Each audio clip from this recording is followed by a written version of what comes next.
અરે આવો આવો જેપી ભાઈ, ક્યારે આવ્યા દુબઈ થી? બસ 2-3 દિવસ થયા. કેમ હાલે ધંધા પાણી? શું છે? બસ ધંધા પાણી તો એકદમ ટકાટક છે. એવું છે? પણ તમારે દુબઈ થી આવવું હતું તો મને કહેવાય તો કરીને, મારો ઓલો ગોલ્ડ પ્લેટેડ આઈફોન મંગાવવાનો હતો.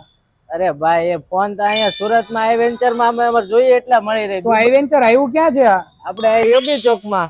તો હાલો, મારે લેવો જ છે આઈફોન. હાલો હાલો, આપણા દોસ્તાર નું જ છે ભાઈબંધ. હાલો હાલો.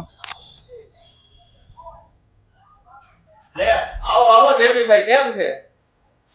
ક્યારે પધાર્યા દુબઈ થી? બસ 2 દિવસ ત્યાં. આ ભાઈ મળ્યા મને કે મારે ગોલ્ડ પ્લેટ વાળો ફોન દુબઈ થી મગાવો હતો. દુબઈ થોડી જવાની જરૂર છે, આપણી પાસે પડ્યા છે. જો ને આ રહ્યા. બતાવી દો, આ ભાઈ ને બતાવી દો. હાલો. આજ જોતો તો ને તમારે? અરે બસ આજ જોતો તમારે. હવે કઈ જોઈ બીજું આમાં? ના ના, ઘટે કાંઈ? અરે નો ઘટે કાંઈ ના.